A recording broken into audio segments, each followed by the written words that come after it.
Aí, pronto, entramos. Legal, muito bom. Bom, boa noite, Adriano. Boa noite. Prazer aqui ter você.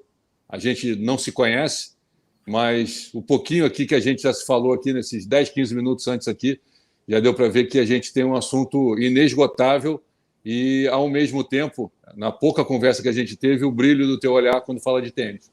Então, quer dizer, isso aí eu acho que é assunto para a gente ir embora a noite toda, só que, obviamente, isso não é possível, então a gente vai tentar aproveitar da melhor maneira possível. E para a gente começar, se apresenta, apesar de eu já ter a ideia de quem você é, do que você faz e de quem você é pai, mas acho que seria legal para muita gente que está acompanhando aqui, até vive a mesma posição que você já passou, né, de ter um menino que começou jogando juvenil, enfim. Mas conta um pouquinho da tua trajetória como pai de tenista e a trajetória toda até chegar onde você está hoje. Claro, perfeito. Então eu vou tentar. Bom, gente, boa noite a todos. Silvio, obrigado pelo convite. Edmir está nos bastidores. Obrigado por organizar a live. Não tenho a pretensão aqui de ser o dono da verdade, gente, mas tenho aqui a vontade muito grande de passar para vocês o conhecimento que eu tive, a experiência que eu tive em todo esse tempo aí, seguindo os meus filhos. Para me apresentar, então, meu nome parece Eduardo, talvez na tela de vocês. Meu nome é Eduardo Adriano Coelho. Todo mundo me conhece por Adriano. E eu tenho 5 filhos e 3 enteados, né? Então são 8 na família toda aí. E eu sou presidente do Banco de Nova York, BNY Mellon, no Brasil, e sou chairman do Banco para a América Latina, né? E faço esse trabalho baseado aqui em São Paulo, Nova York, América Latina toda. E falando de tênis aqui, formação, que é o tema aqui do negócio, eu tive o meu filho número 3, Lucas, que foi um tenista juvenil muito bom, acabou indo jogar tênis por Harvard, acabou dentro de Harvard se dedicando aos estudos, abandonando o tênis, tentou profissional, etc. Então tem uma história que eu vivi com ele desde pequeno, ele tendo passado por diversas academias aqui, lá fora, e depois tive o irmão mais novo dele, o Stefan, que começou também uma carreira bacana no tênis, quando novinho, e recentemente desistiu de jogar, quando estava no bico ali para entrar na faculdade, resolveu que não tinha o propósito, não tinha a vontade, não era o objetivo dele, né, jogar tênis, e parou de jogar tênis. E tenho minha enteada, filha da minha esposa, Olivia Carneiro, que vocês devem conhecer de nome, que acabou de ser aceita em Georgia Tech para jogar tênis, né? Então, uma menina que eu acompanhei muito aqui de perto a carreira. Então, eu vi muita coisa e eu estou à disposição, Silvio, tu aqui, das pessoas que vão fazer perguntas aqui para dividir um pouco da experiência. E pelo pouco que você falou aqui, você tem dentro de casa caminhos diferentes, né? Você tem situações diferentes, experiências e vivências diferentes dentro da própria casa, que eu acho que isso é muito rico, né? Você ter vivido de tão perto tantas histórias diferentes, mas com um objetivo final mais ou menos parecido, né? Eu acho que isso eu não tinha essa ideia. Por exemplo, agora você acabou na sua apresentação, você já me deu algumas ideias para fugir desse roteiro que o Edmir me deu aqui, que normalmente eu fujo sempre, porque ele me dá uma ideia, mas a partir da ideia dele eu me sinto à vontade e com liberdade para ir para vários lados. Mas tentando seguir um pouquinho aqui, e aos pouquinhos eu vou fugindo dele, né? Ele fala aqui do nosso tema, né? Que é da formação à profissão. Né? Como é que você, baseado em todas essas experiências aí que você teve dentro de casa, como é que você entendeu o caminho do tênis para a formação do indivíduo que você conheceu tão bem a partir do momento que você tinha tantos dentro da sua própria casa? Né? De que maneira, né, nessa caminhada, né, o tênis trabalhou na formação dos indivíduos? Legal, muito boa pergunta. Eu sou entusiasta não só do tênis, na verdade eu fui jogador de basquete quando era moleque, joguei seleção paulista de basquete, etc. Meu pai jogou seleção brasileira, então a gente tinha uma história de basquete na família. E eu comecei no tênis, porque com o tênis que a gente era sócio de um clube de tênis aqui em São Paulo e tal, e o Lucas começou a gostar e tal, e eu comecei a me envolver. E aí, quer dizer, não só o tênis, mas como esporte. Então, dirigindo um pouco mais para o tênis, que é um esporte individual, quer dizer, individual, mas coletivo, porque você tem treinador, fisioterapeuta, preparador físico. Então, isso de falar que é individual enquanto ele está sozinho ou está em dupla na quadra, que é em dupla individual, mas existe uma equipe. E ele ensina demais, como qualquer esporte, né? Quer dizer, então, acho que é uma maneira muito inteligente de você ensinar um filho, de expor ele à disciplina, à frustração, à resiliência, a a lidar com ele mesmo, a se autoconhecer, entendeu? A se preparar, a entender que a preparação gera resultado, que o esforço ele gera resultado, ele entende a ter paciência, a saber a perder, a saber ter colegas, a desenvolver o relacionamento social. Então, eu acho que é um complemento fantástico para aquilo que a gente tem na escola. Infelizmente, no Brasil, a gente perdeu, há muitos anos atrás, aquilo que hoje tem nos Estados Unidos, que o esporte é praticado de maneira competitiva na escola, né? Desde pequeno, quer dizer, a gente, infelizmente, é amador, não tem, mas na minha época ainda tinha as Olimpíadas escolares, tinha muito esporte. O tênis seria mais difícil, teria que ter quadras, etc. Mas então a gente tem que buscar fora. Então, o tênis realmente, na minha experiência, foi um grande componente da educação das crianças.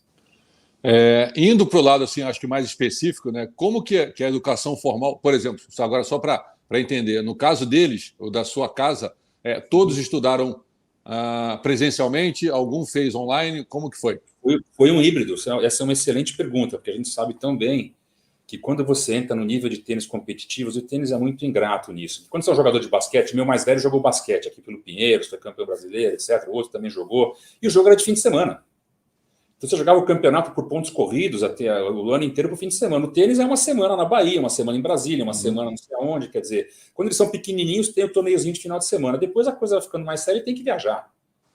Então, não é só o custo, ele não conseguir, as escolas entendem, e a escola realmente é difícil que ela entenda, que ela vai dar um regime especial para aquele aluno que está realmente no regime de tênis. Então, os alunos acabam sendo forçados, às vezes, ou procurar escolas mais fracas e mais lenientes, ou procurar uma academia que tenha escola ali dentro, e esse foi o caso. Então, meus filhos estudaram numa escola inglesa aqui em São Paulo, chamada São Paulo, mas o Lucas, quando a coisa começou a ficar séria, ele foi morar numa academia nos Estados Unidos, do Gabe Jaramillo, e aí foi para uma escola lá, física lá, e depois online.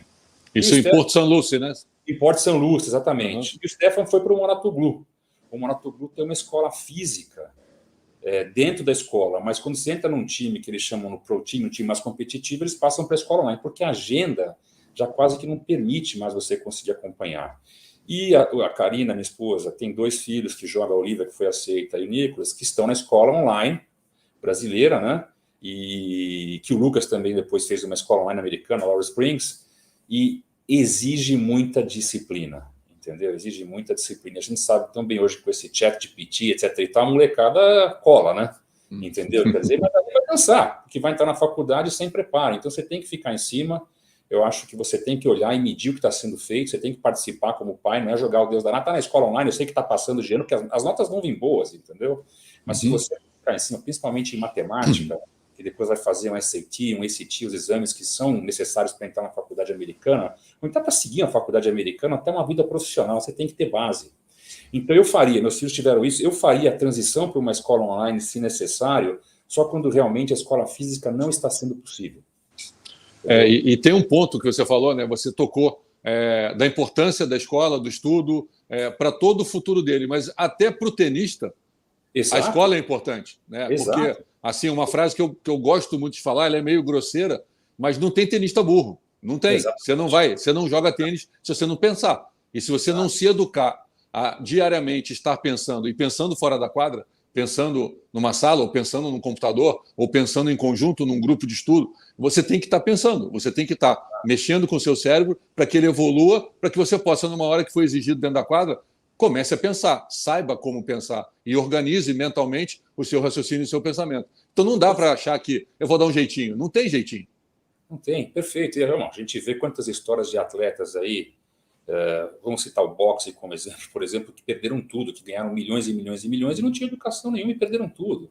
Entendeu? Porque até a educação, a faculdade, o colégio, ele forma valores para a molecada. E vamos ser honestos, por mais que profissional que a criança seja lá com 15, 16 anos, quantas horas ela consegue jogar por dia?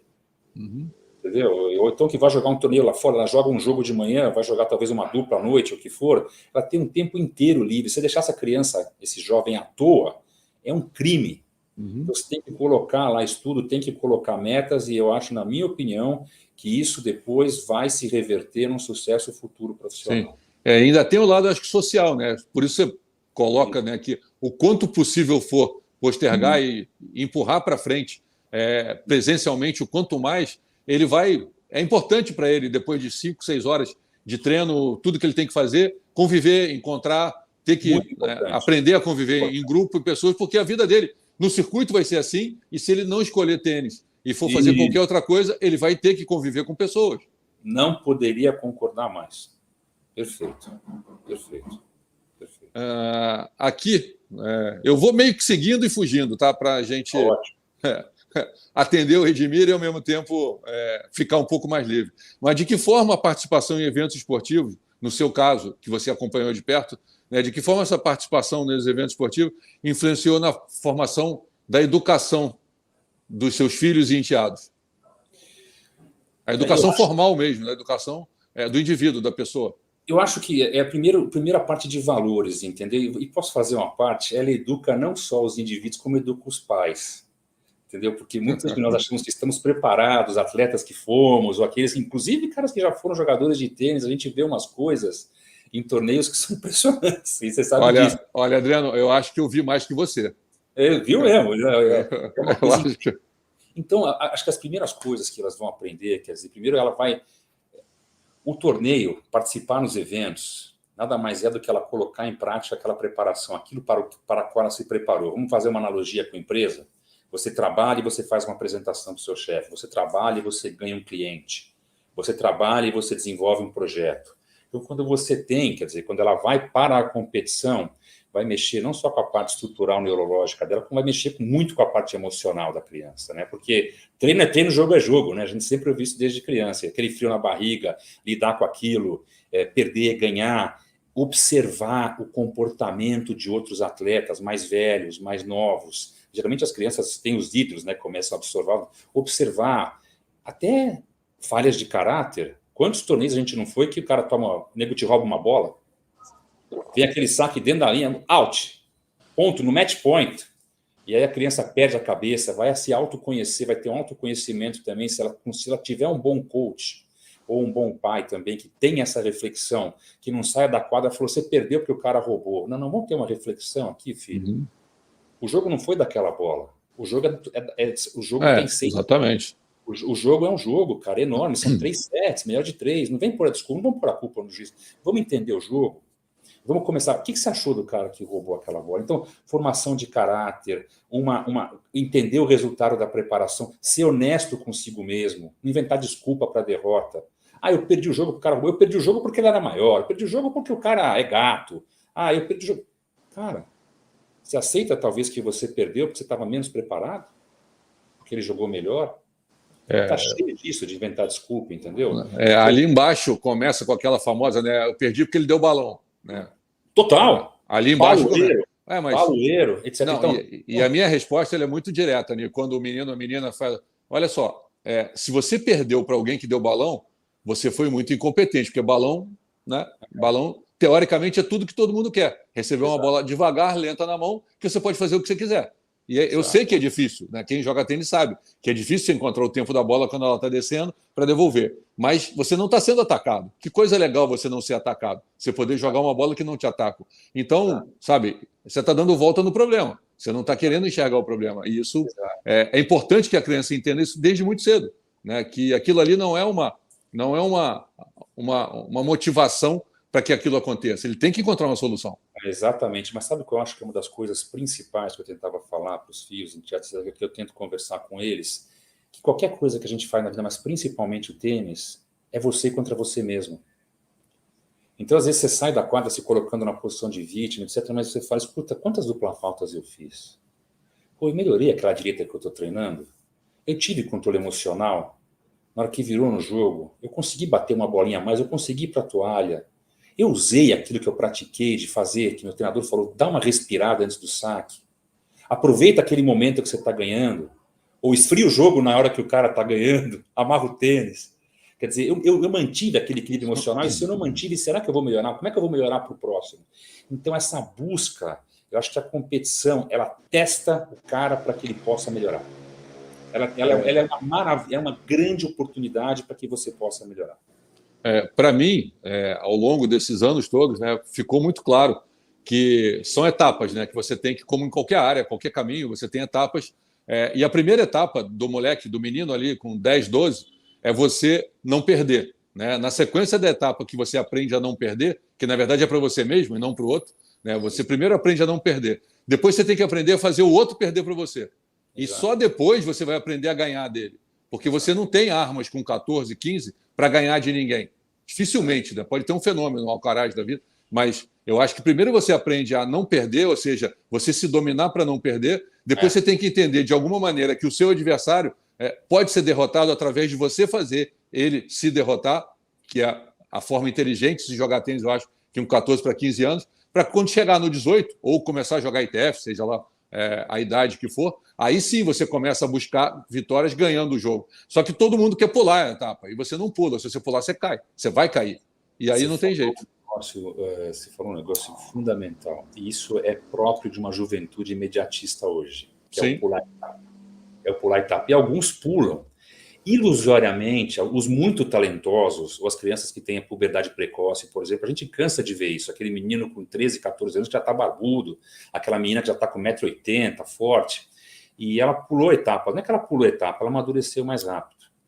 E aquilo, às vezes, é muito ruim, porque essa pular a etapa, lá na frente, falta um amadurecimento. Não que aquele cara super talentoso não possa ser uma pessoa, um grande atleta lá na frente, mas ele tem que entender o processo.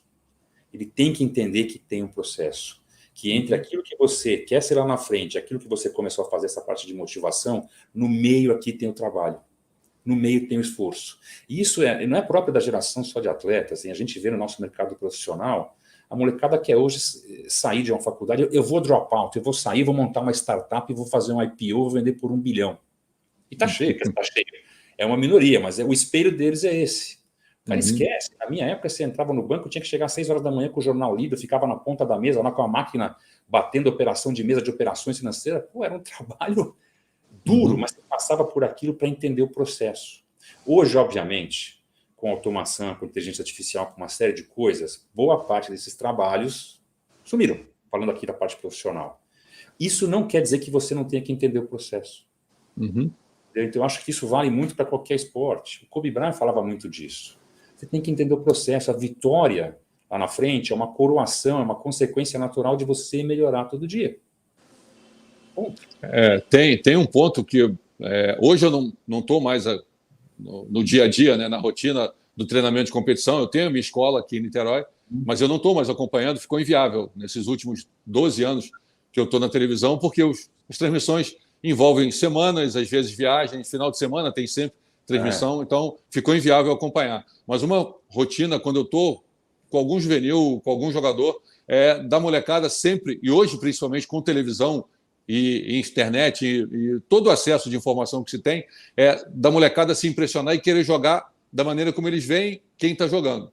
Só que eles, ao invés de quererem jogar como eles jogam, eles deveriam tentar jogar como aquele jogador jogava quando tinha a idade dele.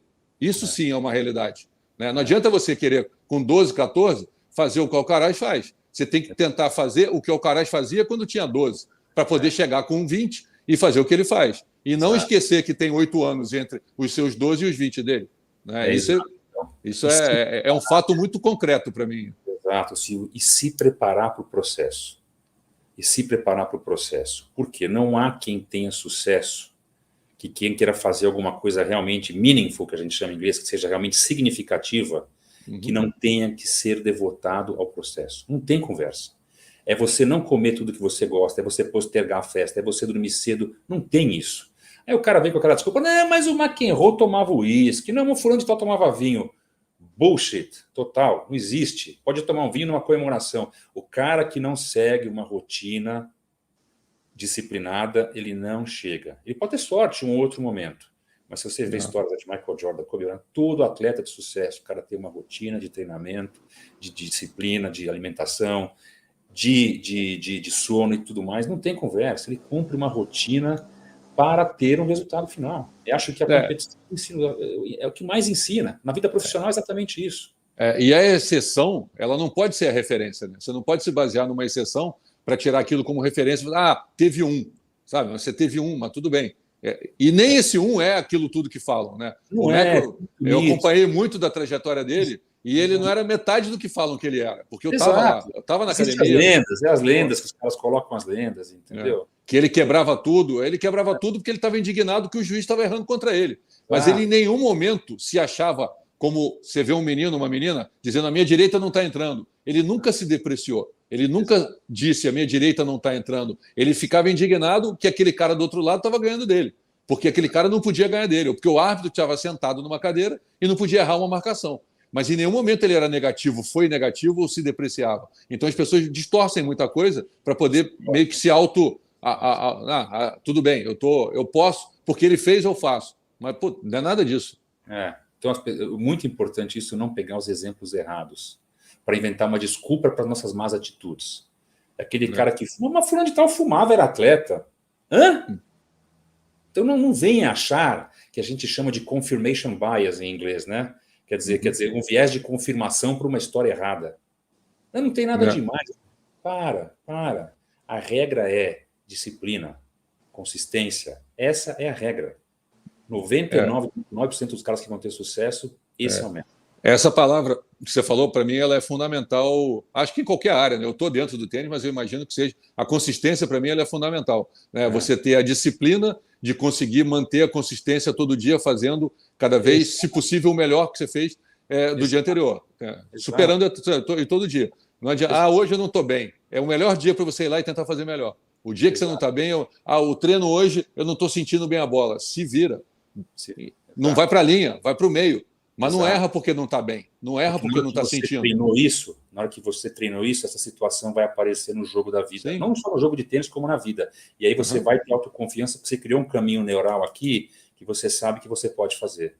E essa fase, desculpa, mas essa fase é a fase que o cérebro da gente absorve para o resto da vida, né? 12, 14. Você está muito livre ali, muito aberto, e fica e vai ficar. Para qualquer coisa no futuro, você armazenou isso. Fervendo, você está fervendo, não tem conversa, os neurônios estão todos constituindo, entendeu? Está todos os caminhos neurais, você está formando todos esses caminhos, é impressionante. Absorve que nem uma esponja essa molecada. Exatamente. E fica, né? Eu brinco que o cérebro da gente, nessa fase do juvenil ali, são aquelas gavetas ou prateleiras, seja lá o termo que você quiser usar, que você vai armazenando. Se você nunca mais fizer isso, no dia que surgir uma oportunidade que te remeta àquilo que você viveu, aquela gaveta vai ser aberta instantaneamente. E você vai trazer, você vai puxar para aquele momento seu atual, 10 anos depois, aquilo que você viveu tranquilamente. Isso é muito claro para mim, apesar de eu não ter estudado esse lado, mas para mim isso é muito claro, que isso acontece realmente. Mas é exatamente isso. Exatamente isso. Indo aqui, também em cima de tudo que você viveu, as experiências internacionais que eles viveram. De que maneira essas experiências internacionais ajudaram nas decisões, ajudaram também no que eles estão podendo viver hoje?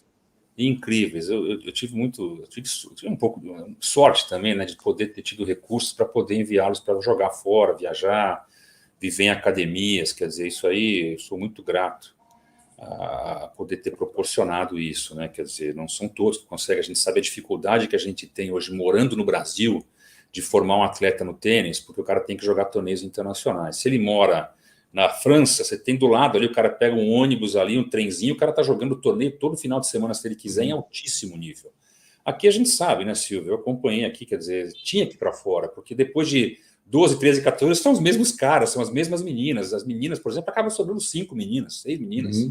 Você tem que ter variação de competição, você tem que entender, até o cheiro das coisas tem que ser diferente. Você vai lá, comida é diferente, é tudo que você vai enfrentar. Não só vai te servir para formação no tênis, como para a profissão. Quando eu comecei a viajar profissionalmente, a primeira viagem, caramba, era tudo diferente, a língua é diferente, é tudo. Então, esse preparo que você vai ter, acho que o tênis é um esporte quase que único nisso, que essa criança é exposta tanto a viagens pela América Latina, que você vai ficar em todo tipo de hotel, vai jogar em quadra que o cara vai botar lá uma quadra, você vai jogar em altitude lá em La Paz, você vai jogar em lugar que o cara vai jogar lata na quadra lá, que você está num lugar assim que vai ser... os pais vão te xingar, quer dizer, vai ter todo tipo de diversidade de comportamento, diversidade climática, alimentação, a criança vai ter, não posso comer essa comida aqui que eu vou ficar mal, vou desidratar, vou ter uma diarreia, quer dizer, ela amadurece demais com essa experiência. A gente fala, esse cara, os europeus são duros. São duros, o europeu desde molequinho, aqui a gente tem uma vida muito mais apadrinhada. Exatamente. Aí ele vai lá para academia, o cara lava o próprio tênis, o cara lava a própria roupa, o cara sabe cozinhar já com 12 anos, porque a casa do cara é assim, entendeu? E essa experiência é riquíssima, na minha opinião. Mas ele tem que aproveitar. Ele não pode chegar lá e estar lá de turista. Que no começo o cara vai, as primeiras vezes são de turista, depois ele tem que aproveitar essa experiência para que ele consiga entender o que é necessário para chegar lá. Como é que ele vai aprender com aquilo que ele está vendo? Eu costumo dizer que aqui no Brasil, infelizmente, a gente tem esse lado cultural, né? Que é nosso, né? Você tem filhos, bastante até. Eu tenho 2 filhas e a gente tem esse lado de proteger, né? Só que, na verdade, a gente acaba protegendo excessivamente. Você acaba meio que trazendo para muito perto e não deixando que, quando cai, você não quer deixar que caia. E, exato, na verdade, se não cair, ela não vai aprender a levantar, porque vai chegar uma hora que você não vai estar ali. Você não vai estar. E tanto na Europa como nos Estados Unidos, eu morei muito tempo nos Estados Unidos, e o americano ele prepara desde muito cedo para o menino, para a menina ir embora, porque ela vai fazer o cola de fora. Então mesmo não tem jeito. Silvio, ele não tem como bancar o cara depois. Entendeu? Não tem, porque ele quer mudar depois com a mulher, com a esposa dele, ou com quem for, para uma casinha lá na Flórida para se aposentar. Ele já poupou absurdamente para, se a criança não tiver uma bolsa de estudo com esporte, ele poder pagar aquele college que é caríssimo. Nós estamos falando de, praticamente, sei lá, 8 vezes uma faculdade americana custa praticamente 7 a 8 vezes o que custa uma das melhores faculdades aqui no Brasil. Então, são múltiplos do que custa. Então, o cara poupa desde que a criança nasceu. E boa parte desses alunos que saem das faculdades, quando o pai não pode, eles saem endividados. Porque eles pegam lá o financiamento, entendeu? Então, é outra realidade, né? É outra realidade de competitividade. Voltando, o legal daqui é que eu acho que a gente sai e volta, né? A gente vai saindo e vai voltando. Mas, enfim, o assunto ele não se desprende, né? Mas, no caso do Lucas, a primeira opção dele era o profissional, começou com o profissional. Então, como é que mudou? Em que momento mudou? Então, o primeiro momento dele era a dúvida. Não era o profissional, a escola, era a dúvida. Por quê? O cara não sabe ainda what it takes de ser para ser um profissional. Então, como é que foi? Com 16 anos, ele foi sparring do Djokovic lá em Roland Garros. Aí, o que ele foi? Se deslumbrou. Puta, vim para Roland Garros, fica amigo do Jamie Murray e tal, não sei o que lá. Na época, o Márcio, que era um agente lá do Bruno Soares, apresentou para o Bruno, para o Marcelo. Ele voltou que, eu vou ser profissional. Falei, calma, moleque, você não sabe quando a batatinha ainda vai assar, vai passar muita água embaixo da ponte, né? Mas ele tinha, e era muito legal aquilo. Você vê o moleque fervendo aquilo ali e tal, não sei o que lá. Essa vida é linda, né? Essa vida ali do juvenil que consegue entrar nos grandes lãs é a melhor. Maravilhoso. Não existe nada melhor que isso, né? Quanto de esforço existe de trabalho para chegar lá? Ele veio galgando, começou a chegar lá nos quadros grandes lãs juvenis, etc. e tal. E eu querendo ir por trás, a minha cabeça era, vai para a faculdade. E ele quase que me jogou para cima tudo, entendeu? Ele falou, eu vou ser profissional, porque eu quero ser profissional, porque... E tinha muito de sonho ali, entendeu? Mas ele não sabia muito por que ele queria ser profissional. Então, quando você cutucava um pouco, não estava ali, eu quero ser profissional, porque como você no começo da live você falou, eu não fui ser profissional porque eu vi que eu não ia chegar, mas eu tenho tanta paixão por isso que eu vou trabalhar com isso. Quando eu perguntava para o Lucas, mas se o profissional não der certo, você quer trabalhar com tênis? Você quer ser comentarista, jornalista, ou treinador, abrir uma academia, trabalhar lá fora, o que for? Como é que é a tua relação com o tênis? E as perguntas não estavam maduras.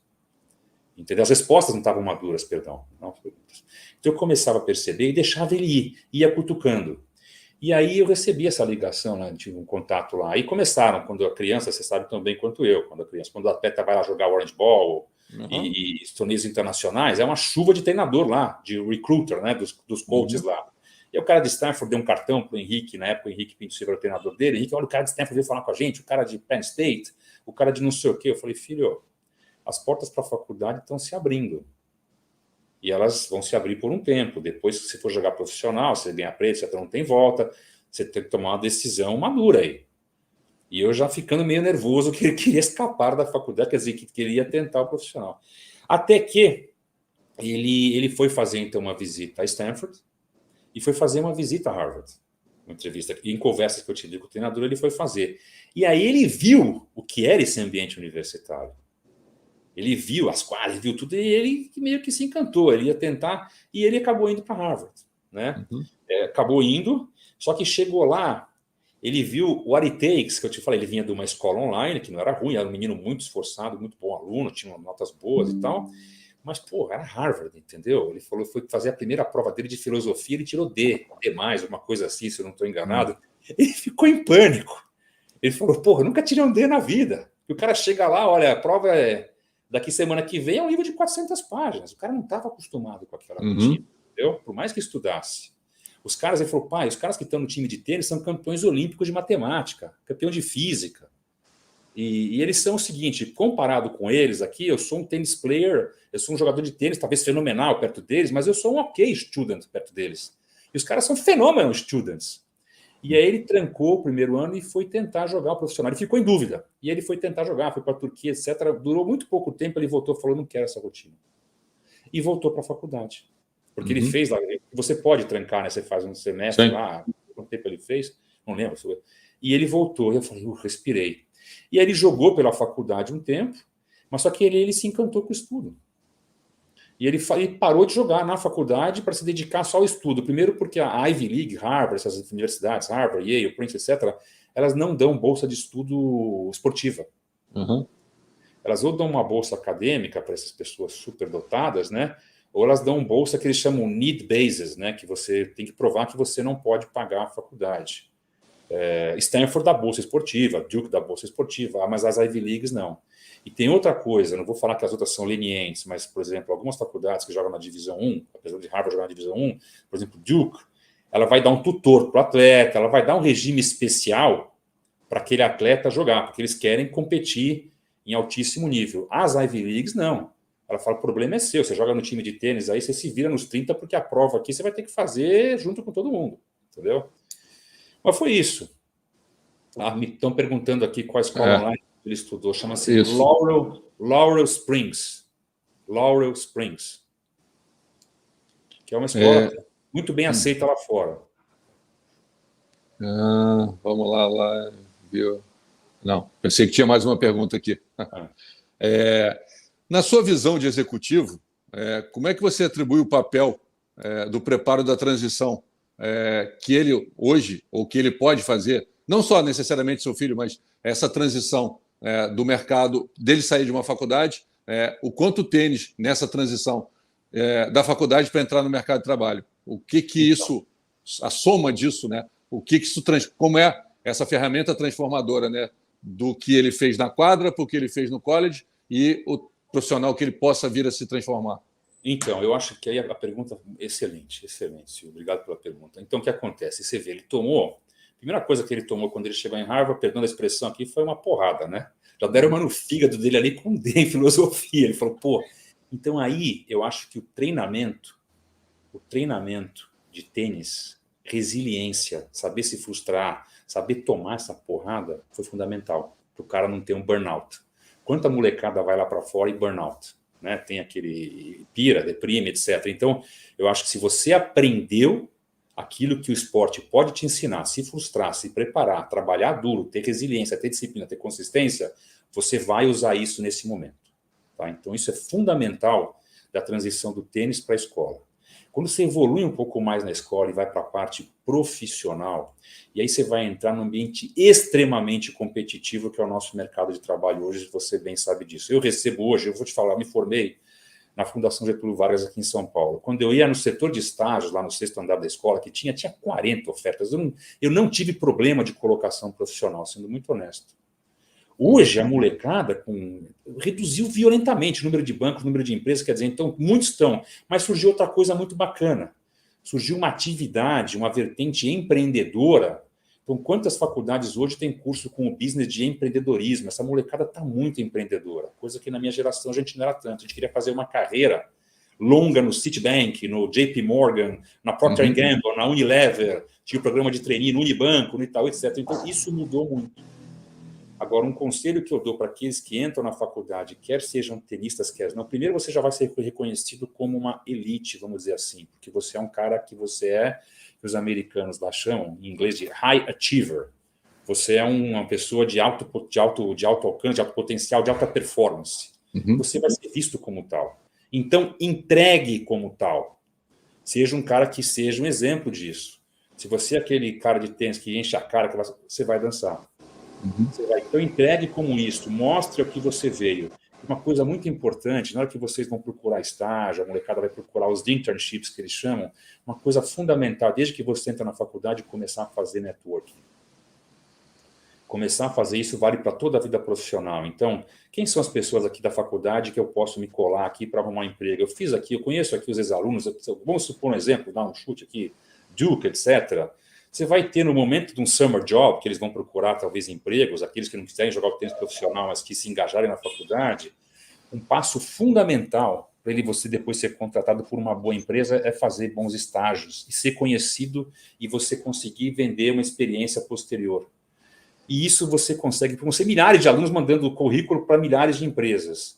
Procure networking. Ou seja, o primeiro networking são os ex-alunos, o alumni que eles chamam daquela faculdade. Onde é que estão os ex-alunos? E essas associações que você estudou fora, você sabe que são muito fortes. Né? Para você fazer isso. E o tênis, ele tem um ambiente, independentemente de onde... Muito! É um ambiente que... dos seus colegas de faculdade, dos meninos e meninas com quem você jogou no juvenil, se você transportar isso para a vida futura, seguramente você vai ter abertura para muita coisa, independentemente da área que você escolha, que você tenha a opção, você seguramente, com quem você jogou lá na frente, você vai ter chance de ter muita abertura para ir para muito lugar, independentemente da área que você escolha. Totalmente de acordo. Abre muita porta. Estamos com uma pergunta aqui, Silvio, da Gabriela Carvalho. Quantos anos ele foi estudar online? Então, ele foi muito cedo, e aqui eu vou confessar que foi um erro. Ele podia ter se mantido na escola física, lá na academia do Gabe, por mais tempo. Ele começou com 13 online. Foi muito, na minha opinião, muito cedo. Não era necessário, porque ele tinha torneios de muito bom padrão, já na região ali, que não estava viajando ainda, não precisava ter ido com 13. O Stefan, já que foi para o Moratoglu, ele ficou na escola inglesa aqui até 15 anos, se não me engano, 14, 15 anos. Aí foi para a escola física lá e foi para online só quando ele voltou para o Brasil com 16 anos, para um ano e pouco na escola online. Eu acho que aí depende muito de qual é a rotina. Se o garoto é aquele maduro, que com 15 anos já está viajando e jogando ITF, aí você vai ter que fazer a escolha para a escola online. Mas aí o treinador vai ajudar, a própria maturidade, aquele moleque já está jogando um calendário lá de ITF, de torneios aí, muito, muito, muito constante. Vamos lá, o exemplo, lá o Fonseca, lá o João Fonseca, acho que estuda online não sei há quanto tempo, mas acho que ele teve que fazer uma transição mais jovem, que o menino amadureceu e começou a jogar torneios de altíssimo nível mais cedo, né? Então é muito particular, mas eu tentaria ir para diante. Com 13 anos, na minha opinião, não está pronto. Tem uma frase que eu gosto muito de repetir, de um filósofo. Depois, eu não sei se você conhece essa frase, mas eu vou colocar aqui, né, que no esporte, e eu acho que o tênis, por ser individual, isso é mais ainda, mas no tênis, principalmente, não vale o quanto forte você bate, mas o quanto forte você apanha e consegue se levantar. É isso aí. Sim, e aí você pode transportar para a vida. Isso é de um grande filósofo. Você sabe quem foi o filósofo que falou isso? Não. Foi o Rocky Balboa, no Rocky 1. Um filósofo, né? Um grande filósofo. How hard your punch, né? O que importa é que você realmente como você se levanta. E na quadra é muito isso, né? Na quadra você, por mais porrada que você dê, né, se você não souber, depois de tomar uma, levantar, se você não souber, depois de um break, voltar e de uma dupla falta, poder botar a cabeça no lugar para botar o saque na quadra, não vai adiantar nada você fazer o ace, porque você vai ficar frustrado. Exatamente. Acho que foi o Sareta que falou recentemente, estava escutando acho, uma entrevista dele, ele falou um negócio para os pais, assim, ele falou, pais, deixa a criança se frustrar, deixa ele perder o jogo, deixa Mas ele aí cai naquela cultura lá de trás que a gente estava falando há 15 minutos atrás, né? E tipo, não pode. Sabe? Ele não vai machucar, ele vai só se frustrar e tá tudo certo. Tá tudo certo, exatamente. Às vezes a gente põe a criança e passa a mão na cabeça e fala assim, não, você perdeu por isso, não, você perdeu porque você perdeu. Faz parte de perder, vai perder na vida, vai tomar tombo, cara. Vai ser demitido às vezes de trabalho, às vezes sem razão. Às vezes, eu vou te falar, hoje em dia é muito comum as empresas fazerem um corte indiscriminado. Você pode ter uma avaliação espetacular profissional durante 4, 5 anos e pode acabar com a tua área porque automatizaram. E você vai ter que aprender. Ou a empresa foi absorvida por outra empresa e resolveram manter a equipe que está lá.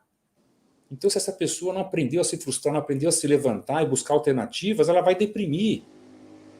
ela vai deprimir, ela vai buscar o álcool, ela vai buscar whatever, ela vai fazer, ela vai ter um comportamento emocional de uma reação muito ruim, em vez de ter uma reação positiva. E muitos pais que, talvez por inexperiência, por terem os filhos começando a competir sem ter previamente vivido algo assim, né? Falam, nossa, mas ele está triste, ele está desanimado, ele está para baixo, vamos levar, tipo, acabou o jogo, perdeu, ele está triste, vamos levar ele para comer uma pizza. Eu falei, mas tipo, é como se fosse uma compensação, deixa ele ficar triste, sabe? Deixa ele amadurecer, deixa ele sentir a porrada que ele tomou. E não, vamos fazer ele esquecer comendo uma pizza, porque não é aí, não é assim. Ele quer ficar sozinho, deixa ele ficar sozinho. Não, vamos ficar fazendo carinho. Não, deixa ele passar pelo sofrimento, porque o sofrimento vai fazer o amadurecimento. Mas é uma pena. Mas eu vou te falar que eu já errei muito nisso no começo, cara, porque é duro, cara, é duro. É muito duro. Quando você fala que é difícil o pai ser coach de filho, é por causa disso, que a gente chama de armas. E a brincadeira que eu falo é que, por mais consciência que o pai tenha, que a mãe tenha vivido, tenha passado, mas ela trocou, sabe? A mãe amamentou, o pai trocou a fralda, o pai acompanhou o parto, cortou o cordão umbilical. É pai, é mãe, sabe? E é difícil você ter a frieza de falar assim: sou pai, sou mãe, mas ele vai sofrer para o bem dele e deixa lá e vira para o lado. Eu sei o quanto é difícil, porque eu tenho 2 filhas e, ao mesmo tempo, eu treinei muitos filhos e filhas dos outros pais. E você está falando isso porque não é sua filha. Não, mas eu tenho a minha filha. Eu sei o quanto isso é fundamental para o crescimento. E se você não deixa ela crescer, na hora que ela tiver que andar sozinha, como é que faz? Não tem. Exato. Aqui, ó. Só uma pergunta, quero que você investiu no Lucas em Harvard University. Quanto você investiu? Querem números? Eu não vou saber os números, eu não gosto nem de lembrar. Não, mas é o seguinte, essa é uma pergunta um pouco difícil, que é o seguinte, eu posso te dar alguns parâmetros, que é o seguinte: se você for treinar a criança no Brasil aqui, você vai pagar o treino das academias de alto rendimento. Então, quando as crianças estão no nível de alto rendimento, vamos falar de tênis root, aí, instituto de tênis, etc., ou eles estão no tênis root, aí são patrocinados, quando ele tem realmente um nível para tal, você vai ter o custo mensal de uma academia. Eu não sei quanto está hoje, o Stefan parou de jogar, mas você vai ter o custo. O Lucas tinha esse custo, era um custo mensal de uma academia de alto rendimento no Brasil. Quando ele foi para fora, ele teve, como o Gabe, na hipótese, ele tinha acabado de sair do Bolitieri e montado a academia, eles me deram uma bolsa, o Lucas era muito bom jogador, de 70%. E o dólar, lembra da época, aqueles anos dourados do dólar, 1,5 para 1? Essa era a fase, entendeu? De 1,5 para 1. Mas, via de regra, essas faculdades, essas academias hoje, Nadal, Moratoglu, Bolitieri, etc. e tal, elas estão custando da ordem de $55 mil por ano, mais ou menos. Aí, pai, eu estou falando entre 50 e 65, dependendo do pacote que você tem, etc. e tal. Uma escola online hoje está custando mais ou menos $7 mil por ano, que dá 35 mil reais por mês, por ano, uma escola online como a Laurel Springs. Mas entrando no site da Laurel Springs, você vê lá o preço. Então aí você pode fazer a conta, vai depender de quando você mandar um moleque para uma academia dessa, se você for mandar. O que eu não sei se é necessário, não é condição fundamental. Eu acho que é muito... às vezes, se o moleque realmente tem um nível competitivo muito alto, vale a pena. Mas se ele tiver muito alto nível, vão te dar uma meia bolsa lá, provavelmente. Ou vão te dar uma bolsa integral, né, Silvio? Ou vão dar uma meia bolsa, porque são muito caras, né? E existe times e times nessas academias. Você sabe que um jogador de altíssimo nível não é ele que paga a academia, porque eles geralmente têm a de graça. Quem paga a academia é a molecada toda. Exatamente. Que é a molecada que quer treinar no mesmo lugar daquele menino, né? Exatamente. Aí e isso aqui no Brasil também, né? Isso se você for rodar pelo mundo, o funcionamento, né? O formato é mais ou menos o mesmo. Todo mundo quer estar no mesmo ambiente, porque o ambiente realmente é um ambiente saudável, é um ambiente interessante, e você quer estar no mesmo vestiário, você quer estar no mesmo restaurante, você quer fazer acondicionamento físico, apesar de não estar na mesma quadra, porque na mesma quadra é impossível. Então, mas a ideia é essa. Exato, tem muito marketing, tem muito tudo. Eu acho que o Brasil, ele até uma certa idade, ele oferece muito boas condições da criança estar no ambiente competitivo, muito boas condições, não precisa estar ainda, mas quando começar a viajar, aí você vai ter que explorar, né? E aí, na minha opinião, a Europa hoje é um grande centro, né? Porque os torneios são de altíssimo nível e você viaja com extrema facilidade. Vamos lá. saímos, fomos dar uma volta, vamos voltar agora aqui. Para você, quais lições e valores do tênis foram transferidos para o sucesso acadêmico e profissional? Ou seja, enfim, acho que a pergunta ela meio que auto se explica, né? Mas a gente já falou até um pouco sobre isso, né? Sobre os valores da quadra, né? Mas a maneira como se transporta os valores da quadra para o estudo e depois a soma da quadra e estudo para a vida profissional. Exato. Então, e é engraçado essa pergunta, Silvio. Eu vou te falar uma coisa. A gente responde. Então, a resposta às vezes é muito óbvia, quer dizer, porque é preparação, disciplina, consistência, resiliência, saber lidar com frustração. É tudo isso que o esporte te ensina. Não tem muito segredo. Só que não é trivial, porque nem todos os grandes atletas se tornam grandes profissionais, porque às vezes eles não conseguem transportar aquilo para o ambiente profissional. É muito louco isso. É muito louco. Às vezes eu sei de ver atleta que o cara burnout no tênis, você vê o cara lá sendo um profissional assim ruim e sem garra e que não aplica disciplina no trabalho. Às vezes também porque ele escolhe uma alternativa que realmente ele não tem aquele propósito, etc. e tal, mas que o tênis deu para ele, não só o tênis, que o esporte deu para ele instrumentos e as lições para que ele possa ter resiliência, disciplina, preparação, lidar com frustração, e isso tudo, quer dizer, ele teve, entendeu? Mas não são todos, é impressionante. Acho que a pessoa tem que ter uma coisa chamada consciência e autoconhecimento. Entendeu? Então, aquela pessoa que perdia um jogo, a gente estava falando antes da live do Thiago Fernandes, né? Que ele falou, eu não conheço ele bem, nem conheço ele, mas eu lembro da história dele, de ter ganhado lá o Australian Open e tal, e quando ele resolveu ir para o curso de engenharia, porque ele falou que ele não ia chegar, esse cara fez uma profunda reflexão, pelo que vocês me colocaram. Sim. O que ele poderia ter do tênis, e o que ele poderia do tênis ir para a vida profissional. Então ele foi com uma cabeça colocada e aproveitou os valores. E isso eu acho muito importante. Ele, naquele ponto ali, ele sabia exatamente o preço que ele precisaria e ele falou assim, não está valendo a pena. Eu não estou feliz e eu não vou estar feliz tentando pagar o preço para um futuro incerto. Eu prefiro pagar o outro preço para um futuro concreto. E abriu mão de uma coisa, quer dizer, abriu mão não, na verdade ele não abriu mão, ele fez uma escolha, porque tudo aquilo que ele trouxe foi essencial para ele chegar onde ele chegou do outro lado. Né? Ele não é duas pessoas, né? Ele não é o tenista e depois virou engenheiro. Ele é uma pessoa só que trouxe todo o background dele daquilo ali para poder levar ele para o outro lado. E aí ele se transformou na pessoa que ele é hoje, no executivo que ele é hoje, no engenheiro, no pai, marido, tem 2 filhos, enfim. Uma coisa foi somada à outra e ele fez uma escolha. Exato. Então acho que a função dos pais nesse ponto, se me permite usar essa pergunta para elaborar um pouco mais, porque não sei se eu respondo claro.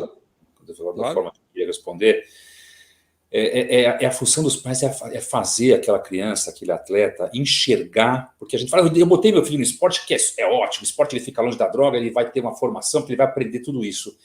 Às vezes ele não tem a maturidade para entender o que ele está aprendendo. Não tem, às vezes. Não tem. Como a gente na escola está aprendendo matemática e fala, por que eu vou usar isso aqui na minha vida? A equação do segundo grau, lá, aprendendo delta, B2 menos 4AC, trigonometria, pode ser que você não seja arquiteto ou engenheiro, mas você está aprendendo a resolver problema. Sim. Você está aprendendo a ser o que eles chamam americanos de um bom problem solver. Você está aprendendo a usar o seu raciocínio para resolver problema. Você está aprendendo a desafiar teu intelecto. Então, na hora que o pai coloca, o pai e a mãe, o treinador, coloca essa criança, a pessoa que acompanha essa criança, coloca ela para refletir sobre aquilo que ela está fazendo na quadra de tênis e sobre aquilo que ela está aprendendo na quadra de tênis e como ela está se autoconhecendo, evoluindo, não está se enganando, não está entendendo o processo, aí sim essa pessoa é capaz de transportar isso para a vida profissional. Quantos atletas, aí vou citar até futebol como ele, talvez um dos melhores exemplos, que a gente vê tantos craques que se perderam na bebida, ou o cara se perdeu na prática profissional, ou perdeu todo o dinheiro, e foram, mas o que esse cara está falando? O cara não jogou futebol, não foi um cara da seleção brasileira, não aprendeu nada. Entendeu? E às vezes não aprende. E às vezes realmente não aprende. Sim. Entendeu? E outra coisa que é muito perigosa, um grande inimigo do ser humano é o sucesso, né? Lidar com o sucesso é fácil. Sim, e no futebol, eu não vivo o mundo do futebol, mas aparentemente, olhando de fora e de longe, você tem muita gente que tenta aproveitar a inexperiência, talvez a falta de maturidade daqueles meninos que não têm uma base muito boa e acabam, de alguma maneira, usando no sentido literal da palavra, né? Usando aqueles meninos e, depois de usar, joga fora e pega outro. E vai reaproveitando, fazendo da mesma maneira, e isso transforma o esporte para um lado que eu acho que é o pior lado possível que poderia ser.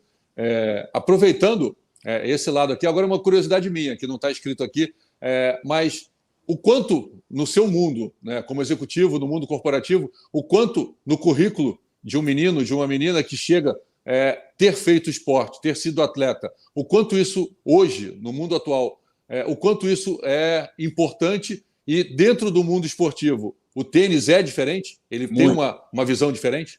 Muito. Eu acho que é o seguinte, que quando você examina um currículo hoje de um candidato, como também quando as faculdades fazem o recrutamento de um candidato, por que o atleta ganha a bolsa? Não é só porque ele vai ganhar pela universidade, porque foi reconhecido que aquela pessoa é o que a gente chama de um high achiever. Então não é só botar no que joguei tênis, mas quando a pessoa bota joguei tênis, fui 30 do mundo, joguei na Europa, joguei não sei o quê. Primeiro, esse cara teve experiência internacional. Esse cara, essa menina, esse atleta teve experiência internacional. Segundo, essa pessoa se dedicou a fazer bem uma atividade. Isso aí requer disciplina, consistência, esforço, abnegação, tudo isso. Então, o cara que está entrevistando, se ele chamou aquele cara, ele já vai... E vou te falar, no mínimo, quando você vê o currículo daquele, você tem a curiosidade de entrevistar essa pessoa. Você quer ouvir o que ele tem para falar. Né? Pessoa que jogou Roland Garros. Quem é essa pessoa que estudou em Stanford com bolsa integral? Você vai querer saber. Já na hora dá o gatilho, entendeu? De pessoa. Porque ela foi um high achiever e as faculdades da mesma forma. E isso vale para outras coisas. Vale para música, vale para um cara que foi jogador de xadrez, vale para um cara que... o meu filho mais velho namorou uma menina que foi bolsista, ela é uma americana, e ela estudava na Califórnia e ela foi bolsista em Princeton. Acadêmica, porque a menina com 15 anos dirigia Shakespeare. Entendeu? Então, extrapolando, é um high achiever, é uma pessoa que se dedicou a algo com afinco, é uma pessoa que é capaz de sentar, se concentrar e ir até o final. E saber se frustrar. Não necessariamente, no seu caso, da sua família, mas como que você acha que é o papel da família ali na decisão da faculdade para ir? Como é que você acha que funciona? O treinador participou no seu caso? Como que foi no seu caso e qual é a sua opinião? Participou. Eu acho que é um processo. Então é como eu comentei. No meu caso, quer dizer, mas acho que no caso de vários aí, a não ser que você tenha uma coisa óbvia. Suponha que você pega lá, vou dar um exemplo aqui, o Félix Aliassime, um menino lá que com 16 anos ganhava Challenger. Esse cara já é um profissional de tênis. Talvez ele não tenha realmente que ir para a faculdade. Ele foi preparado desde criança para ser um profissional e ele teve sucesso. Alexander Zverev, da mesma forma. Alcaraz, da mesma forma. Entendeu? Aí não tem muita discussão. O cara já é um profissional, já bota ele no circuito. Infelizmente, não é falar infelizmente não vai fazer faculdade, não. Ele foi ser um profissional de tênis, ponto. Agora, se você tem algumas indicações, o menino está para entrar, a menina vão para aplicar para a faculdade. Ele não está entre os 10 do mundo juvenil. Ele leva pau ali, quer dizer, vai jogar um torneio lá, um Grand Slam, toma 0-1, não está pronto. O treinador, você que é treinador, Silvio, vai ter um olho e vai falar. Esse cara, na hora que o pai te pergunta, está pronto para ser profissional? Eu tenho certeza que você tem uma opinião muito, muito inteligente a respeito. Mas muito, que eu digo, muito clara a respeito. É sobre, assim, não está pronto. Porque a gente fez o Giro da Europa agora e o cara perdeu um monte de jogo e não está pronto. Não está pronto, ou não está pronto fisicamente, etc. e tal. Então, esse é um indicador. A participação do treinador nesse momento é muito importante. Entendeu? E às vezes a gente tem alguns treinadores que podem ser até um pouco levianos porque ele não quer perder o atleta. Né? Exatamente, o ponto é esse, né? Porque no momento em que ele dá a opinião verdadeira, ele está ali perdendo aquele jogador. Né? Não está pronto, mas deixa comigo que vamos ficar 2 anos na Turquia. Você pode bancar, vamos comigo para uma academia lá. Não, vamos botar aqui no tênis. Cara, é um risco que talvez valha a pena correr, não sei. Talvez valha. Mas eu acho que é uma avaliação que você vai ter lá na frente. Mas vão ter indicações. Vale a pena talvez conversar com mais treinadores também. Mas você vai ter indicações meio óbvias do talento daquela pessoa. E ali vai ter o menino, a menina, né? Você tem 2 lados, nem todos ali saindo do juvenil, vão ter a maturidade, o discernimento de se colocar, né? Quando eu falei para você que eu tive ali, na verdade, eu tive ali com 22 para 23, né? Eu não tive com 18. Com 18, não. Eu tive com 22 para 23, foi um semestre jogando o que eu pude jogar e falei, não vai, não vou. Então, mas eu tinha quase 23 anos, 5 a mais do que eu tinha quando saí do juvenil. Exatamente. Então vamos lá, vamos para uma conversa mais, vamos para o óbvio. Então o óbvio é, aquele atleta aqui com 15, Corey Golf, Zverev, Alcaraz, essa molecada que já com 16, 17 anos já estava arrebentando, já era profissional, vamos tirar da conversa porque já é profissional, você concorda? E vamos botar na conversa aquele que você falou, que a família está em dúvida, o treinador está todo mundo em dúvida. E a minha pergunta que eu faço é, qual é o downside, ou seja, qual é o prejuízo de você começar uma boa faculdade? Essa é a pergunta. Qual é o prejuízo? O tênis universitário hoje é fortíssimo. Então, se você escolher uma faculdade, se você quiser... Então, vamos lá. Eu quero ser profissional. Vá para uma faculdade de divisão 1, escolha entre as opções. Porque se você está nessa dúvida que você é profissional, você provavelmente está entre os 50 do mundo ITF. Concorda ou não? Certo. Senão, não vale nem a pena conversar. Vai para a faculdade e pronto. Se você está entre os 50 do mundo ITF, não há faculdade que não vai te abrir a porta. Não há faculdade. Vai ser Duke, vai ser Stanford, vai ser Vanderbilt, vai ser Georgia Tech, vai ser Ohio State, porque eu vi com a minha enteada. Então, Notre Dame, vão te abrir a porta as divisões. Você vai escolher dar uma divisão forte. Você vai ter uma bolsa de estudos integral. Uma faculdade que custa mais ou menos, all in, $80 mil por ano. Quer dizer, você já começou a economizar para a sua família e começou a estudar na faculdade de $80 mil, de graça. Depois você tem o verão. Quantos tempos nós temos de férias de verão para jogar tênis? 3 meses. 3 ou 4, quase. Dependendo ali, né? Meio de maio, né? Até setembro. Pode jogar o primeiro ano, se preparar para burro, estudar, ir para o verão jogar para ficar pronto. E aí você pode drop out a faculdade, trancar e jogar tênis e poder voltar se quiser. Então eu queria que alguém me explicasse qual é o downside de ir para a faculdade. Eu acho que agora, bem recente, tudo bem aqui de novo, não vou ser repetitivo, mas a exceção não deve servir como regra. Mas o que o Ben Shelton fez agora é um troço absurdamente para ser olhado, né? Esse menino, ele nunca tinha colocado o pé fora do território americano até janeiro de 2023. Tudo que ele fez foi jogando college, tudo bem. Aí vão falar, mas o pai dele foi 40 do mundo e treinou ele, tudo bem. Ele é uma exceção, né? Nem todo pai foi 40 do mundo. Nem todo pai treina o filho desde... Mas, enfim, ele fez toda a transição, todo o processo dele dentro do território americano, fazendo o juvenil, jogando o USTA, jogou os ITF nos Estados Unidos, nunca saiu dos Estados Unidos, nunca foi nem ao México. Ele não tinha carimbo no passaporte. É uma coisa inimaginável. Um menino que não tinha um carimbo no passaporte, esse ano foi para a Austrália e agora fez o que fez. Acabou de ganhar um ATP 500 há 2, 3 semanas atrás e está onde está fazendo o que está fazendo. Exato. Quer dizer, tudo bem, ele é também uma exceção, mas é uma exceção que comprova que é possível, né? Que ele foi contra tudo que todo mundo imagina. Ele não jogou ITF na Europa. Nunca jogou um torneio, sabe? Exato, porque tem-se esse estigma, que a faculdade é um plano B. E aí você vê discurso do Schwarzenegger, que não é um jogador de tênis, às vezes there is no plan B, não tem que ter um plano B. Mas quem te falou que a faculdade é um plano B, pô? A faculdade pode ser apenas uma etapa do plano A de virar profissional. Porque quantos jogadores da NBA nós estávamos conversando, saem da faculdade?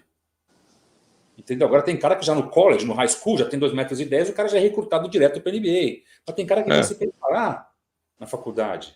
E aí ele vai, então não tem downside, na minha opinião. Agora, vamos tirar os óbvios, que são essa molecada. E aí você está me falando de pessoas que a maioria foi filho de treinador ou foi abraçado por treinador. O Alcaraz foi abraçado pelo Ferreira. São as exceções. É querer fazer da exceção virar uma regra. Não vai. Taylor Fritz, filho de treinador e jogador profissional, todos por aí. Mas eu te cito da época do Lucas, mas para cada um desses que teve sucesso, eu te cito 50 ou 100 Kozlov. Michael Moore está um pouco melhor agora, mas eu te cito uma infinidade de que não chegaram. Mas o número é muito maior que 100, Adriano. Muito maior. E a desproporção ela é muito maior, não é? E 50 nem 100. Né? Então, e essa pessoa não tem opção. Porque ela perdeu uma oportunidade de fazer uma faculdade de primeiríssima linha. Que, queira ou não, é um investimento aí, 80 vezes 4, de $300, $400 mil, que a criança está tendo de graça. criança ou o jovem aí vai ter como bolsista, quer dizer, quisera eu ter essa oportunidade. Né? Então a pergunta que eu faço para o atleta é essa, para os pais também, qual é o downside? Tirando os óbvios que a gente acabou de conversar. Entendeu? Mas isso eu não compro. O cara chegar para mim, não, mas se eu não sair da escola e parar de estudar com 14 anos, eu não vou chegar. Eu não compro. É uma opinião pessoal, podemos discutir, discuto, porque eu não compro isso. Eu acho que começa aquela minha frase, que ela é grossa, ela é grosseira, mas não tem tenista burro. Então tem que estudar, até onde o limite do presencial puder, sim, e depois continua, mas usando a cabeça para pensar. Porque esse menino que era um do mundo juvenil, assim, argentino, Axel Geller, foi com bolsa para Stanford, ele teria condições, se ele quisesse ser profissional, de estar lá nas cabeças. Ele não quis só. Ele foi trabalhar num banco de investimento, entrou em Stanford com bolsa, era número 1 juvenil. E não quis. Não foi ser profissional. Como outros podem querer ser e ser profissionais. Entendeu? Mas eu acho que você põe o pé na faculdade, vai entender aquilo ali um pouco, depois, se você quiser, você tranca e vai jogar. Na minha opinião, não tem downside. Uma perguntinha aqui, uma questão familiar aqui. Como é que uma família, aqui não necessariamente a sua, como foi na sua, mas como é que você vê, né, esse equilíbrio, né, você conseguir ter um equilíbrio entre a educação e o esporte para que eles consigam, de alguma maneira, funcionar de uma maneira equilibrada, de uma maneira ali que você consiga ter a educação e, ao mesmo tempo, o preparo para o esporte, para que, se algo não der certo, você consiga tirar proveito desse lado da educação, e se caso você consiga ir para o lado esportivo profissional. Como é que você acha, como é que você vê que esse equilíbrio pode ser feito? Então, você vai desequilibrar um pouco. O equilíbrio começa com desequilíbrio. Começa, não adianta eu te falar que vai estar equilibrado, sou mentiroso. Cara, dificilmente vai ser um aluno que vai fazer um IB, que é o International Baccalaureate, numa escola internacional com nota máxima, vai ser campeão olímpico de matemática e vai ser um tenista que viaja o mundo inteiro. Não dá. A não ser que o cara seja um fenômeno, não dá. Quase que não dá. Então você desequilibra um pouco. O que você tem que fazer é administrar o desequilíbrio, na minha opinião. Não sei se eu me expressei. Acho que essa é a palavra. Você administra. Então você vai ter uma criança que às vezes vai ficar 2, 3 meses viajando. Vai voltar 3 torneios, vai ficar 2 semanas aqui, vai voltar 3, voltar. Então o que a família tem que fazer? Na minha opinião, pai e mãe, eles têm que estar supervisionando o que essa criança está fazendo. Em cada momento daquela vida, porque vai criar uma criança aí solta pelo mundo, com todo tipo de influência, né? Porque a gente sabe, por mais que esteja com treinador e tudo, essas crianças estão adolescendo, elas estão expostas a um monte de coisa. Ou você acha que essa molecada não fuma no vestiário, lá no alojamento, o vaping e bebida não leva? Pô, eu fui atleta, eu passei por isso. Vai estar exposto, vai acontecer. Entendeu? Então você tem que estar muito de olho, acho que a participação do pai, não dá para você terceirizar isso. Não, terceirizei para o clube, ali está nas mãos do treinador, contratei um cara bom para caramba. Não dá. Não que eu não confie no treinador, não é isso. Mas é muita você está se eximindo de uma responsabilidade que é sua, como pai. Então você tem que estar acompanhando essa criança emocionalmente. Se você transferir ela para uma escola online, que ela começou a viajar, você tem que acompanhar se ela está chegando. E é fácil checar isso. Porque, por exemplo, uma Laura Springs te manda os reports. A criança pode estar fazendo chat GPT, pode estar colando. Pode. Mas matemática acho um pouco mais difícil, entendeu? Vai ter alguns exames, na hora que você fez o primeiro SAT, você vai ver se a criança realmente está sabendo, porque vai levar uma paulada para baixo se não estiver preparada, entendeu? Então é isso, eu acho que os pais têm que estar de olho na parte aí, na rotina dessa criança, porque ela é sacrificada. Ela vai ter uma rotina totalmente diferente dos amigos e vai penalizar um pouco emocionalmente. Aí está outro desequilíbrio. Porque se ela ficou em contato, suponho que ela sai com 15, 16 anos da escola, eu tive essa experiência aqui, algumas crianças da minha família, aquela molecada começa a viajar para o Réveillon, para a praia, vai todo mundo, e essa pessoa, essa criança, sai disso aí, daquele ambiente que eles estão começando a arrumar namoradinho, namoradinha, e ele está lá fazendo, ele ou ela está fazendo outra vida. Então você tem que dar aquele apoio e ver se ela realmente está feliz. E ela vai se questionar. Puta, mas eu não sei se eu queria. E vai se questionar especificamente quando perder. Vai para uma gira europeia, vai levar um cacete, vai voltar e falar, puta, cara, será que eu tinha? Olha os meus amigos todos se divertindo, indo na baladinha, se eu ficasse na escola, eu entrava numa faculdade da mesma forma, talvez. Então é colocar e ter muita conversa, talvez uma ajuda de um psicólogo, psicóloga, seja importante, para que essa criança esteja bem centrada, porque senão depois você tem um burnout. Entendeu? Não existe fórmula mágica, eu acho, né? Não tem aquela poção que você fala, isso. Muito mas mais arte do que ciência. Seguramente, né, o seu caminho foi um caminho de sucesso. O seu caminho, não o seu, mas o seu caminho que você traçou para o seu filho, enfim, é um exemplo. Mas que outros caminhos... Fala a verdade. Mas a pergunta é essa. Sim, sim. Mas a ideia do que eu quero te perguntar é o seguinte: que outros caminhos diferentes do seu você acha que poderiam também ser bem-sucedidos? Porque o seu é notório, né? Você já tem aí, a gente já tem. Então, mas não é o único, né? Tem outros. Que outros você acha que... Não é. Você pode ter... Tem crianças que a gente via lá que estão tendo sucesso hoje que moravam, mas porque tinham esse tipo de personalidade, já eram europeu, que moravam numa academia do Mato Grosso desde os 12 anos. E os pais iam e moravam junto. Tinham condições, o cara era rico, sei lá o quê, estava lá, ficava lá, europeu, ficava lá, a mãe ficava com a menina, etc e tal. A menina que estava, aquela menina que é prodígio, que estava no IT, a Vitorinha está lá morando, levou a mãe, foi junto. Isso eu acho fundamental. Numa idade dessa, não dá para você jogar sem pai ou mãe. Eu acho que esse suporte é fundamental. Se uma criança é tão prodígio assim, e esse é um caminho, aí o caminho vai se abrir, vai ser assim, vai ter um atalho, ou seja, essa menina vai ser preparada para ser profissional, o pai e a mãe têm que estar junto. Porque você ainda está educando essa criança. E aí o cara... E ali você muda tudo, né? Porque ela sai... Né? Ela já teve uma mudança, né? Que ela saiu lá de onde ela era, ela foi primeiro para Curitiba, de Curitiba ela foi para São Paulo, de São Paulo ela foi para Nice. Né? Olha... Isso. Uma experiência maravilhosa, mas a parte emocional, o pai ou a mãe tem que acompanhar. Então, às vezes, o menino é prodígio, vai embora, puta, meu filho foi lá para aquela academia, mandei ele, não. O Lucas eu tive muito, eu tive a sorte também, eu trabalhava numa empresa americana na época, e eu ia muito a Miami a trabalho. E eu o via muito na academia lá. Muito. E ele tinha realmente saudade. Era menininho, 13 anos, chorava e tudo, quer dizer, a gente conversava, eu ficava o fim de semana com ele lá, dormia lá, ia muito. Se eu não tivesse ido bastante, não sei se ficaria, porque seria muito mais sofrimento.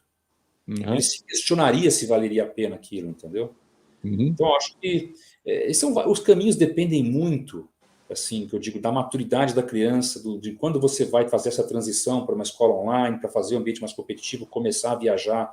Mas uma regra aí, clara, você não pode se omitir da sua responsabilidade de pai e mãe de educar. Tem um ponto aqui, Adriano, que eu converso muito com o Edmir, e que muitos pais eu vejo nos grupos aqui, falando, comentando, que eles meio que buscam um formato, né? Uma linha, e ela não existe. Né? O ponto é exatamente esse, ela não existe, porque para cada indivíduo que a gente tem dentro da nossa casa, com a educação, com a cultura que a gente passa, com a experiência que ele viveu, ele vai ter um caminho diferente. Isso não quer dizer que um esteja certo e o outro esteja errado. É errado para aquele, ou certo para aquele outro. Mas não tem uma linha que você vai dizer, segue que vai funcionar. Não tem. Olha, infelizmente não tem. Você colocou uma coisa que você vai me permitir uma parte, que é o seguinte, tem gente que fala que vai ser muito feliz tendo uma vida medíocre, que a gente falou aqui, medíocre, eu digo sem ser pejorativo. Ele fala assim, eu não quero pagar o preço que eu tenho que pagar para ser o presidente de uma empresa. Eu tenho que fazer mestrado, doutorado, sei lá o que, MBA, vou ter que me matar, vou ter que trabalhar, eu vou ter que chegar antes de todo mundo, eu vou ter que viajar para burro. Eu quero ficar com a minha mulher em casa. Eu quero ficar jogando bola com meu filho na sexta-feira à tarde. E para isso eu quero ganhar menos. Eu aceito ganhar menos. Só que esse cara só vai ser feliz. Então, quer dizer, às vezes a gente não pode transportar aquilo que a gente acha que é o melhor, o nosso sonho, ou nossas frustrações para os nossos filhos. Mas tentar entender como essa criança está amadurecendo e qual é aquele sonho dela. Porque entre nós, ela não sabe nem o que é propósito ainda. Você vai começar, ela vai começar a entender quais são os objetivos. Qual é o seu objetivo? Jogar o brasileiro.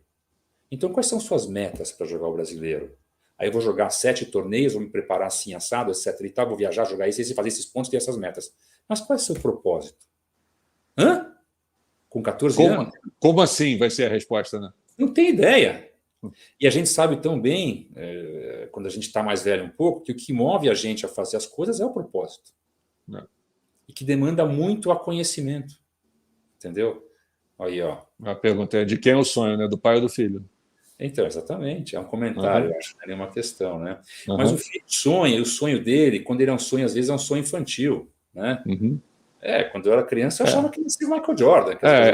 É um sonho que tem muita fantasia, né? Claro, que é bacana. Sim. É muito legal, porque aqui, naquela idade é o que move a criança. Lembro que era o que movia a gente. Era o sonho. Claro que é o sonho que move. Entendeu? Aí você vai pondo o pé no chão um pouco e você fala, poxa, para esse sonho se construir, eu tenho que colocar metas, eu tenho que colocar um objetivo, eu tenho que colocar metas e eu vou ver qual é o propósito. Então, qual é o propósito lá do cara? Quem é o adulto, o pai ou o filho aqui, ó. Muito bom. Então, mas é isso, e a criança vai aprender, eu acho que mudou, aí até usando aqui a live para falar um pouco, eu acho que o tênis, o questionamento que essa criança vai se colocar, se ela vai querer parar de jogar tênis, ir para a faculdade, continuar jogando, ser profissional, ela vai começar a desenvolver esse senso de propósito. Para a gente fechar, Adriano, já estamos aqui 1h10. Para a gente fechar aqui, a gente falou muita coisa, mas algo que você acha que não tenha sido falado, uma mensagem que você possa, você até, que pelo teu histórico, né, você passou por várias situações de menino, de menina, com filho, com enteada, uma mensagem, algo que você possa deixar para os pais de meninos e meninas que estão aqui com 12, com 10, que estão começando uma trajetória que você já passou algumas vezes por ela. Se você puder deixar uma mensagem direcionada para eles aqui. Tá bom. Então, eu não me preparei para a pergunta, mas eu vou responder que está mas seguramente o que você viveu te preparou para a pergunta. Eu vou te falar. Saibam cair também. Porque não é só a criança que vocês vão deixar cair, ensinar a cair. Vocês também vão cair. Porque emocionalmente vocês vão tomar a porrada quando essa criança for se desenvolver. Então, saibam aprender com os tombos que vão levar, com as emoções que vão aflorar de tudo isso. Tenham muita conversa entre vocês, mesmo sendo... Eu sou, por exemplo, eu sou divorciado, então vocês vão ter que ter, sendo casados ou divorciados, vocês vão ter que ter muita conversa, porque essa criança vai ter uma jornada, no caso de serem divorciados, ela é mais difícil, entendeu?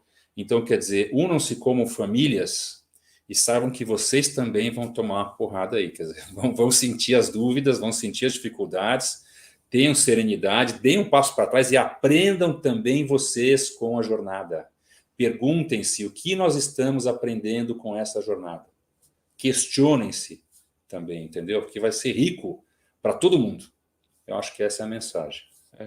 Te acrescentando, né, tudo isso que você falou, perfeito, e tenho certeza e convicção que o ambiente do tênis, para que tudo isso aconteça, ele é genial. Muito legal. Não tenho nenhum tipo de receio de viver tudo isso no ambiente esportivo e principalmente de tênis. Porque não existe melhor lugar para você passar, viver e aprender tudo isso que você falou do que um ambiente esportivo e principalmente uma quadra de tênis. Exatamente, é muito legal.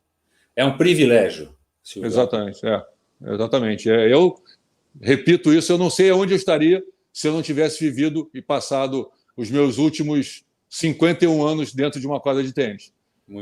Não sei onde eu estaria, não sei a vida que eu teria, mas se eu tivesse que escolher, eu faria tudo de novo, igualzinho, no mesmo lugar. Tá vendo? Que proposta. Exatamente. Breno, obrigado pela tua história, obrigado pelo seu depoimento. Espero ter contribuído de alguma forma aí, quer dizer, não sou dono da verdade, mas eu queria dividir experiência, agradeço muito a oportunidade aí, espero ter contribuído. Com toda certeza, você contribuiu para muita gente que assistiu a gente agora e que vai ao longo da semana aí, enfim, isso vai ficar armazenado para continuar aprendendo e aproveitando um pouquinho mais de tudo que você já passou. Breno, obrigado. Edmir, valeu, mais uma aqui. Abraço, boa noite a todos. Beijos a todos aí, boa noite. Tchau.